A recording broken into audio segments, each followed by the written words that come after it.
Hi ladies and gentlemen, welcome back to Miss Rockets Brown's Art Room. So if you missed our value project intro with the Guernica art exploration, no worries. I'm going to take you through the Nearpod here because I only have classroom-led edition right now, so you'll be completing this on the worksheet following along with the Nearpod guide that I'm going to narrate to you. Alright, so this is our value project. And to get started, this is the piece we're going to be talking about. It's Guernica by Pablo Picasso, painted in 1937 CE. Remember, CE means Common Era. So on the art history timeline, we're going 0 and forward to present day, so about 2019 years of art history. Okay, so this happened in was made in 1937. And Cubism is a style of artwork that uses fractured space with the subject, or the subject's depicted from multiple viewpoints in one image. Okay, let's go forward in this image a little bit and take a closer look. I'll be toggling back and forth between some of the slides, but I wanted to show you some close-ups here as well that show the image in a little bit greater detail.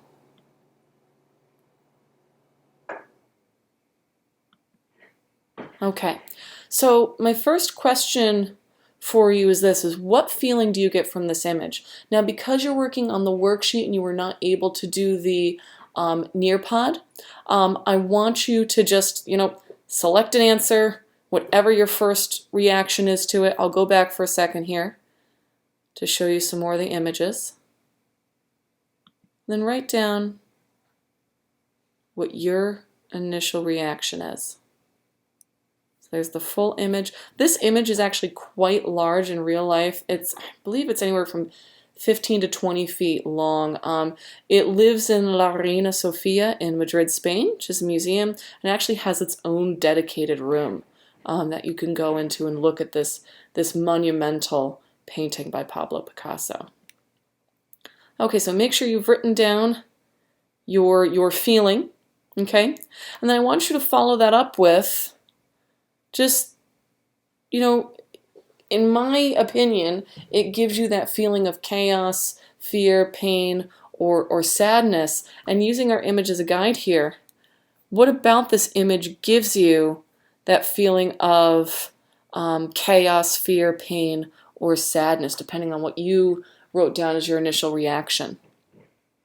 Okay, because that is really what you're intended to get from this. So I'll give you a moment to write. And in my opinion, there are a couple things that really indicate that fear, pain, or sadness, right? This man here is screaming. It looks like he's trapped in a fire or the building's collapsing on him. These people look bewildered, almost like they're staggering around or staggering out into the street. This poor woman here is wailing. It looks like her child is not alive or dead in her arms. This poor horse has been impaled. There's something coming out of his mouth, like broken objects. He's got a gash. If we can see, there's a severed arm and a severed head here. So there are a lot of visual things that indicate that the space is the chaos, there's fear, there's pain, there's sadness happening in this image. Let's go to our next slide. Again, make sure you're writing down. Okay? So my next question for you is, looking at this image, what event do you think is depicted in the painting? Well, that one's a little fuzzy. We'll have to go back to one of the other good images. What do you think? War, act of terrorism, accident, flood? Ladies and gents, what led you to that guess? What led you to make that guess? I want to know.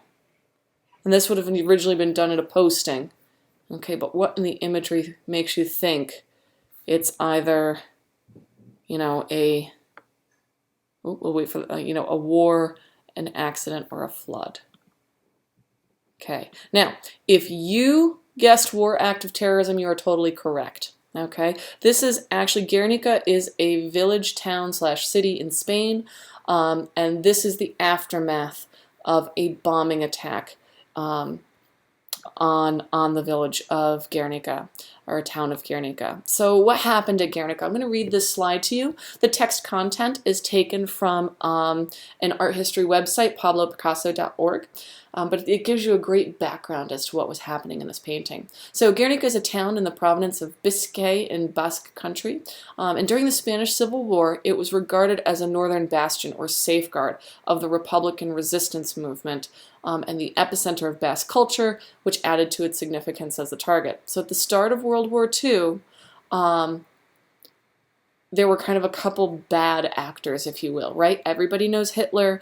A lot of people know Mussolini. And there was another fascist dictator, Francisco Franco of Spain.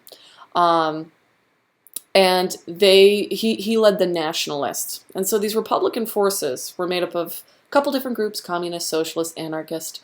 And they were in common opposition to Franco's fascist state, the nationalists. And unfortunately, what happened around military time, 16:30 or 4:30 p.m. On Monday, the 26th of April in 1937, basically Francisco Franco, the fascist nationalist leader of Spain at the time, allowed the Nazis, led by Hitler, to test out their new weapons and bombing techniques, basically on the Basque people, because they were part of this Republican forces working against him. And so blitzkrieg is a bombing tactic where kind of wave after wave of bombs come over a town. But what they do is they pause in between so that people will come out of their homes thinking it's safe or to help neighbors or friends, and then they bomb again. And this was just one of those areas where Francisco Franco allowed the Nazis to test out this horrific war technique on the Basque people in the town of Guernica. And this is another scene from that day. So Pablo Picasso, who was living in exile in Paris at this time, exile meaning he was not allowed to be in Spain, he had fled because of the fascist regime, heard about this and wanted the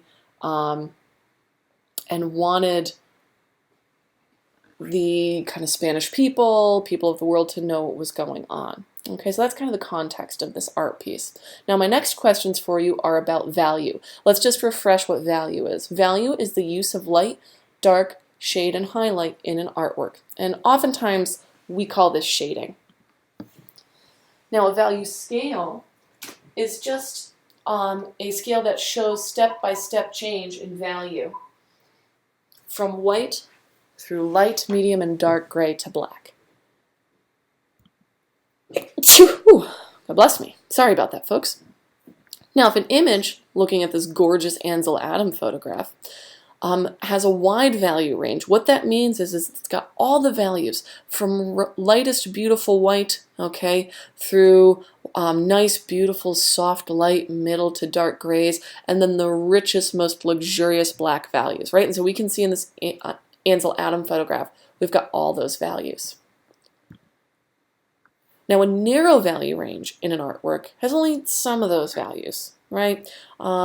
Which are usually close to one another on the value scale. So, for example, in this image, we can see that we've got white and pretty much light gray. Do you see the difference? We don't have the richness of values that's happening in this photograph. Here, it's just, if I could describe it, it's just kind of gray. All right, so it doesn't have the full value range. So my next question for you, moving down your sheet, is looking at Guernica, what do you think? Does it have a wide value range or a narrow value range? And let's refresh our definitions. Wide value range, all the values, dark, all the light, middle, and dark grays, all the way up to the brightest white? Or does it just have like some of the values? Is it just primarily gray, or just primarily light, or just primarily dark? What do you think? Now, if you answered wide value range, excellent. Yes, the Guernica has a wide value range. It's got all those gorgeous values. Now, another question for you is, are the values in Guernica balanced? So my hint for you is, does there seem to be equal amounts of dark value, middle value, and light value?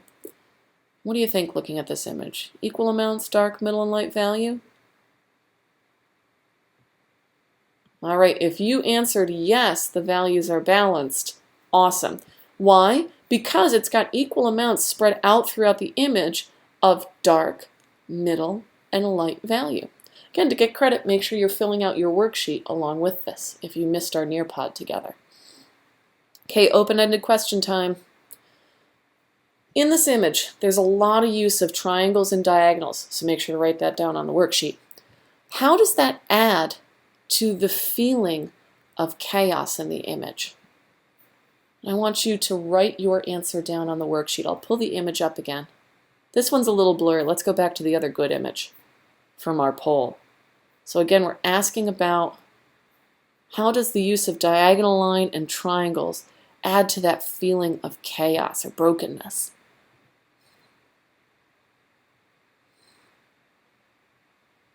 All right, so I've gotten lots of awesome student answers on this one. There are students who notice that the triangles make it feel like fire or flames. Using the diagonal and triangles makes it feel like fractured or broken pieces, like things have actually been exploded apart. It also, right, using all of these diagonal lines doesn't allow your eye to rest anywhere, does it? Your eye is constantly, frantically moving around this picture frame because it's following all these diagonal lines. And all of those visual elements there, right, the triangles and diagonal lines, add to that feeling of chaos and give you that emotional feeling Pablo Picasso was trying to evoke from the atrocities of war. And again, what predominant shape do you see repeated over and over again? Circles and smooth curved lines, squares and regular even vertical lines, or triangles and chaotic diagonal lines. Again, from our previous question, you see those triangles and chaotic diagonal lines repeated over and over and over again. Now, let's check out some more art and art vocabulary. So contour line. When we start our toys and candied fracture drawings, right, much lighter subject matter, we're going to be starting with basic contour outline. What a contour outline is a line that defines the edges and details of objects, but there's no shading to it. It's all open. So like you can see this drawing of shoes here, all open line.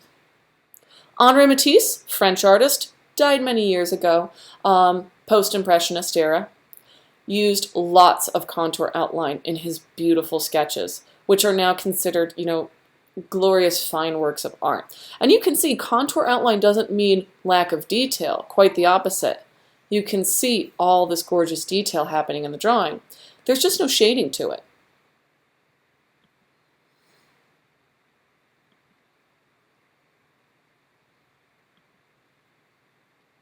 And he's just got this gorgeous line work, lots of energy to it. Okay, now, living artist Via Selmans, currently I believe living in Canada, is a master at gorgeous value range. So here you're going to see no contour, but just fabulous, fabulous shading. What I want you to keep in mind is her artwork, it is not photographs. These are all drawings. These are all fine arts drawings. Right? So this one's done just in pencil, big C, 1969. Galaxy and desert. And she works in charcoal, graphite. Here's desert large, so you can see that graphite drawing there. And she is obsessed with, phenomenal value range and gorgeous details. This is really cool. This is like a night sky with what looks like a comet or a light burst in it, drawn with an eraser. Kitties, stop that. Shh. Kitties, stop. Sorry, ladies and gents, pausing for a moment. My kitties are fighting. Kitties, stop. Shh. Sorry about that. Okay, and then finally, we have this beautiful, I think this is one of my favorites, this web drawing done in charcoal. And what she's done is she's created a base of charcoal and actually drawn the web using a racing technique, which is pretty incredible. All right, so some of what the techniques we're going to be working on with this project. Blending, right? Using blending, creating nice smooth transitions between values, using good smudging technique. This can be done with your finger, a tortillion. We can use rolled up paper towel. We can use tissues. Tortillion, just a rolled paper art tool used for blending. I personally prefer the paper stump style because they can be sharpened with an X-Acto blade. The tortillions tend to not, they kind of wear out super quickly. Okay, we're going to have some required elements that we have to use in our, required principles of design in our project. So we're going to have to use overlap when one object covers or goes behind another. We're going to be using size variation, using small, medium, and large shapes in our artwork. And of course, we're also going to be using cropping. Right? So that's when objects in your artwork go off the edge of the page. In this picture, the hummingbird's tail happens to be cropped out of the picture frame. Okay? And those are some of the principles we're going to be using. All right, ladies and gents, if you were absent and you're using this to catch up, thank you for being so respectful and responsible at home to complete your art exploration. Thanks so much for listening. Take care. I'll be seeing you soon in the art room. Bye-bye.